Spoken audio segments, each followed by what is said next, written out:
omuli w'enkwe zaamala ne zimutuuka mu bulago ng'omwana wa Katonda alaajana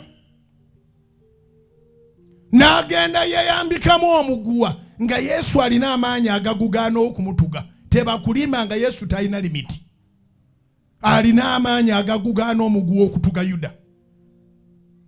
Naye Yesu tiyafanga Yuda akyali mulamu. Njogera ng'omusajja wa Katonda oyo akulemesa toli musooka kuva mu nsi. Tekisoboka busobosi, toli musooka kuva mu nsi. Hapana. Saulo yayiganya Dawudi paka nga Dawudi alaba takyatambulira na mu kirala. Dawudi n'agamba nti newankubadde nga ntambulira mu kiwonvu ekyekisiikiriza ekyolumbe siritya kabi konna kubanga gw'oli nange. Era yali ali awo ne bamugamba nti Saulo awedde. N'azina amazina amayitirivu ng'ayingira olubiri.